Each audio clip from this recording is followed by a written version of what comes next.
Okay, so we've been talking about the Canon M50 for photography. We've done a bunch of videos on it and we agree. Eric and I both agree this is a good little camera. Whether you're a beginning photographer or if you're more advanced, you can definitely use it, and the better your lenses are, the better the images you're going to get. But the reason we bought this camera was for doing this, to do video. We are not filmmakers. We're just here trying to convey some information about photography to you. And we were getting frustrated with our DSLRs, and this camera has been great for this. It's been perfect, actually.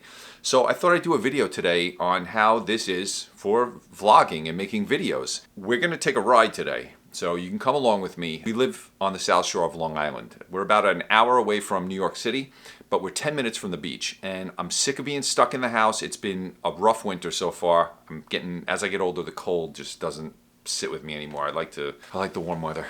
So let's take a ride. We're gonna go to the beach, and we're gonna try this camera out with some different lenses, and I'm gonna give you my thoughts. And at the end of the video, I'm gonna talk about something that I didn't expect to think after making this video. It might be worthwhile to someone who doesn't have a camera yet, and you're thinking about just doing informational vlogging, or you want something that's very quick and run and gun. Okay, so stick around after we head out to the beach. All right, I'll see you back here in a few minutes.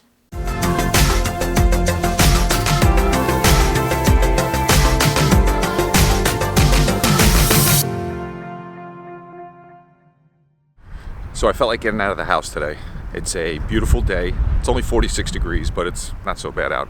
But I wanted to talk about the M50 today for vlogging. I mean, Eric and I are primarily photographers, but we do use the camera for vlogging, and that's the reason we bought it. Now, it's a great little stills camera, but you know, this is really why we bought it, so we could do stuff like this, kind of walk around, talk to the camera. So I wanted to talk about how we use the camera. And we are by no means filmmakers, you know. We just want a decent video to really convey our photography message. So if you've been following along, you know Eric and I live on Long Island, and 10 minutes from our house is Jones Beach State Park. Beautiful South Shore of Long Island, and everything's closed right now, but I thought it'd give me a nice backdrop for this video. It's been a long, cold winter, and I'm ready for some change. So I'm gonna pan around here so you get an idea of what it looks like here.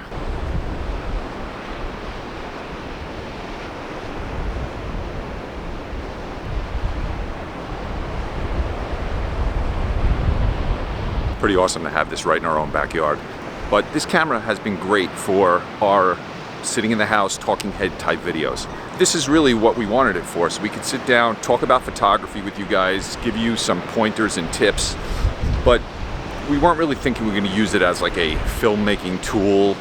We know some of you want to be creative YouTube makers, and you want a camera that lets you make cinematic type films. But I know some of you also are like us. Maybe you're a photographer, or you're talking about makeup, or you're talking about anything out there. There are so many different types of YouTube videos, and you just need something to capture your information, which is kind of what we feel like we are. It's nice to take some cool video and stuff, but we are novices at best, and it's not really why we bought the M50. We bought it just to get our message across. We are both photographers. So we were looking for something that worked well, was easy, and really had great autofocus. And that was the key for us. I mean, we were having a lot of trouble with our DSLRs. Now, I have with me here my Sony. This is the FDR X3000. Now, this is what we were using for videos originally. And this is a great, great little camera to use for vlogging. It's optically stabilized, and it has a mic input, and it's just a fantastic little camera for shooting videos and doing these type of things. I'm going to actually do some shooting on it now and talk about the M50 and kind of show you the M50, but the video is absolutely usable on the Sony. And if you want something small that you can throw in your pocket that gives you great stabilized video, that's a wonderful option. It's $300, I think a little over $300, and you get everything. It really does everything you need it to do. You can get really decent video with it. And just another point on the cameras you use, if I hand a cell phone to a really good filmmaker, they're gonna know what they're doing, and they're gonna get some nice images out of my cell phone. You could hand me a Canon 1DX, and I am not gonna get the same type of footage that filmmaker will get with my phone. So your skill set has a lot to do with the equipment you use, and as you get better, you're probably going to want better equipment. So as far as making film type videos, I'm not sure how the M50 does with that. There are other channels that talk about that, and you know, I think it would be good with the right lenses and everything like that, but you know, we're not filmmakers. So just as a little aside, I'm shooting on my Sony X3000, and this is without a microphone. This is the camera's microphone, and I have the wind setting on, so I'm curious to see how this sounds. It's a windy day here today, so I don't know how the audio is going to be, but this is the medium view on this camera, and it's a stabilized image. Okay, I can, from the app in my hand here, I can change the view. So let's change the view. Okay, so now this is the wide view. No microphone, just the camera in your hand. So you can get a really wide field of view. Let's take a look and see how wide this is. So as you can see, you know, you can get a lot in your shot. So if you put yourself off to the side, you know, this is great for walking around. Like I said, it's stabilized, so you can get a really good video.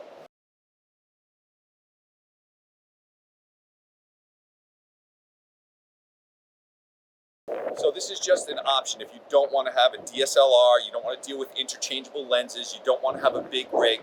I can throw this in my pocket. It's a small little camera, and just quickly take it out, and because it's stabilized, I can hand hold it and get some really smooth images. It's very easy to take on vacation. It comes with a water housing, so you can use it in a pool or at the beach. Very, very versatile camera. And also a camera like the GoPro Hero 7 is the same type of camera. It's stabilized, it has the microphone import, so these type of cameras are a real good option for somebody who's not looking to make films and just wants to convey some information. So they're great cameras for that. Here's what the M50 looks like with the windscreen on it and a microphone. So as you can see, it's a big setup. You know, and then you put GorillaPod on it, and this is a typical blogging type setup. I don't necessarily want to walk around with something like this, but if you do, this is the Takina 11-16, which gives me a really great field of view. And the scene where I walked up to this area, I was using this setup here. So this is what you get in that setup. I'm going to turn it on and show you how I would use it. And okay, so now this is what it looks like on the M50, and we have the Sony going here. So this is what I look like talking to myself, and this is the field of view you get with the 11-16, and you can see how far away from myself I'm holding it. It's pretty close, and I could still get some of the background behind me. You know, it's not too bad as far as that goes. The thing about this that I really love is the screen where you can see yourself. Shooting on a GoPro or the small Sony, I don't have that ability. All right, I'm gonna take the windscreen microphone and put them on the Sony so I can talk a little more. So hopefully the audio sounds better now. Yeah, I don't know what's gonna happen when I get home. I haven't listened to this, so I might need to totally redo the audio. I'm not sure. This may be a talk over type of video. But so this is with the 11-16, and this would be the setup that I use when I'm making videos at home, when I'm just talking about gear or whatever. This is the setup I use. It's a little cumbersome. You know, it's not so indiscreet, I would say. You definitely, you know, you're going to be noticed. It's like holding a DSLR on your camera, but you're going to get better image quality. You're going to be able to use, I have an ND filter on here. You're going to get better shallow depth of field. If you have lenses that open up to 1.4, you can get that really creamy bokeh in the background. Where something like an action camera, they usually shoot at a, you know, pretty narrow aperture, and everything is going to be in focus front to back because you want everything in focus. You know, these cameras are meant for that. They're meant to capture the entire scene. It's more about capturing what you're doing than creating some sort of cinematic look. But it's much easier. This is a different type of setup. Now I'm going to put the kit lens that came with this, and this is a 24-70 equivalent.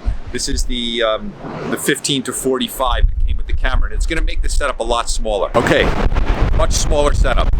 This is the M50 with the kit lens that comes with it. I'm going to open it up, and I'm actually going to shoot some vlog type footage with it. This is also not a bad field of view.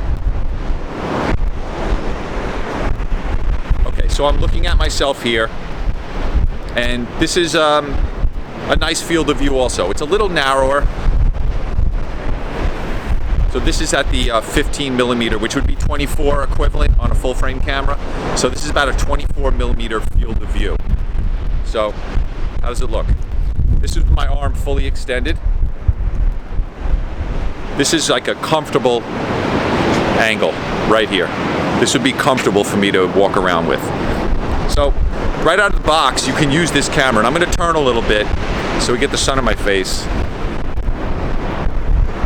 So let's see how it exposes. Let's turn it this way so I'm backlit. Not the best.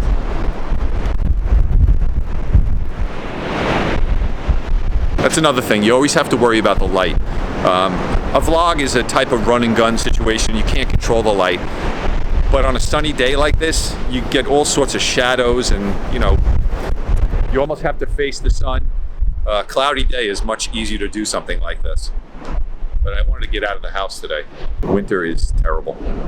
So this is what it looks like on this lens. Now I brought my 50 millimeter full frame with the Viltrox filter. So I'm gonna see how that looks on here. So if you had some full frame glass, let's see what 50 millimeters looks like on this. Okay, so here's the 50 millimeter on here.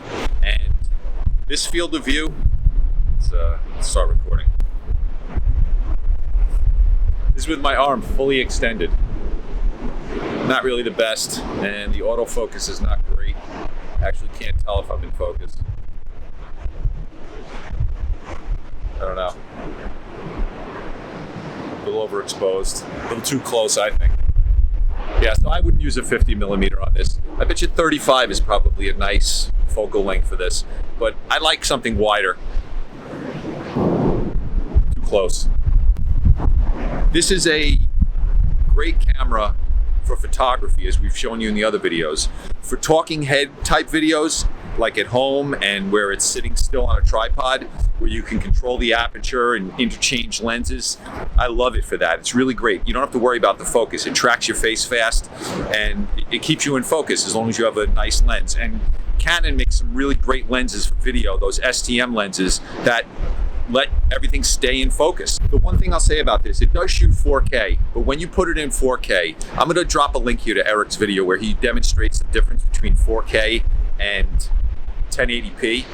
And the great autofocus that these cameras come with is basically disabled for some reason. Canon decided to do that, and the autofocus hunts all over the place. So unless you're in a super controlled environment where you're using a tripod and you have your focus kind of locked down, the 4K is almost useless for vlogging type videos where you're walking around and you don't want to worry. You want to be able to throw the camera up and it tracks your face. So for that type of video, this is great. For the type of video where you're sitting still and you don't have to worry about anything and everything's locked off, the 4K is usable, but we didn't buy it for that. We wanted to make the talking head videos where we didn't have to worry about focus. For me, focus is so much more important than the 4K aspect of it. Plus, it's a burden on your computer when you edit 4K video. So this is, if you're into 4K, I wouldn't get this camera for sure. For what we're using it for, it's really working out well, really well. Okay, I'm gonna head back home and try out some of the videos, see how it came out. Hopefully the sound is not horrendous, and see you back in the comforts of home. So, sorry about the wind noise there. It was a crazy windy day, but I had to get out of the house. So the 50 millimeter lens, I think, is a little too tight. Even with the Viltrox adapter, it's too close and it's really not comfortable. You have to stretch your arm all the way out and it's just not the right focal length. A 35 millimeter will do better. And the Canon 22 millimeter, which I didn't have with me, is a 35 millimeter equivalent. And that's a lens where you can get that nice creamy out of focus area if you want to get a little more cinematic with it. But for our purposes, if it's a little bit more blurry in the background or not, I don't think it's going to change the information I'm trying to give you here. So it's not a critically important thing for us. Maybe in the future it will be as we get better at this, but for right now, just to convey like a talking head type video like this, I don't know. You can invest in lenses for that, but if this is what you're going to be doing, the kit lens is okay. And that's what I'm using right here. This is the out-of-the-box setup that you get with this camera. Now the M50 has the mic jack on the side, and as you can see, it's pretty important to have a microphone when you're vlogging outdoors, especially when it's windy. The camera sounded terrible when I wasn't using it, and then when I put it on my little Sony, it actually cleared things up a little bit, and you could hear that the M50 actually sounded better with the microphone on the top. So this little video mic, this Rode video mic, this small one, I think it's like $59, or I'll put a link in it, but it's very inexpensive and it works pretty well. And this is what we've been using for some of our videos, and it's small. Okay, so here's the part that I didn't expect. I think the best video in this video came out of this little guy, this little Sony. And I was actually surprised when I looked back at the footage. I'm like, you know what? It looks pretty good. This is set in auto. There's nothing I had to do. I just turned it on, and you know, as long as your frame rates are set where you want them. I was shooting at 24 frames per second at 1080p, and I was good to go. And it's very easy. Now this also has a little mic jack on the back also. So if you want to invest in just something like this instead of having an interchangeable lens camera, this is the easiest, quickest way to go. You could throw this right in a jacket pocket, and because it's optically stabilized, you can hand hold it like this and still get really nice, stable footage. Or, I bought this little adapter off of Amazon. There's a little, I kind of rigged up my own little setup here. I took some GoPro parts and this little adapter, and I made like a little rig like this. And the cool thing about this is, with the Wi-Fi connection, I can mount my phone on the back here, and I can actually see what I'm filming. Now, it doesn't work if you're vlogging, if you're shooting yourself, but as you saw, this camera has 3 different like wideness settings. I guess a wide angle, a medium, and then a more of a narrow focus. And those are great. If you have it set to the wide setting and you just hold the camera out here, everything's going to be in frame, in focus, and you'll be good to go. So that's just something to think about if you don't want to invest in a interchangeable lens camera system. And that was the most surprising thing to me. The video actually looked really good out of that. But as far as the M50, with the Takino lens, I actually prefer the video with the kit lens. Though Takino lens looks great for images, and I'm going to drop some in here. I took these, after I was done making the video, I just took a couple of pictures with the camera. And it's a great lens for photography. So if you're going to be using this for video and photography, the Takino lens it's a nice lens to have. It really is. It's a good landscape lens. But if you're just going to be doing what I'm doing right here, conveying information, maybe you're going to be walking around with it, this setup right here will work pretty good for you. But for an inexpensive starter vlogging camera that's easy to hold, easy to maneuver, the M50 I think is a great place to start. And as we get better with video, what's great about this is we can add better lenses to get a more cinematic look. And if we become better in our editing software, where we can understand the colors better and how to manipulate the footage better, the ability to do that with this camera is great. Whereas, with this little Sony, this is like it's like a GoPro alternative. And while it's a great little camera, I think it's more meant for like action sports and, videos outdoors and getting knocked around and those type of things. I think for a more cinematic type of look, you want to go with a DSLR type or interchangeable lens type camera. You're just going to have to deal with the size, and you saw the size differences when I was in the video there. Okay, so I hope this helps you out a little bit. If you liked the video, please give it a thumbs up, and subscribe to the channel if you're enjoying these videos, and I'll see you in the next video.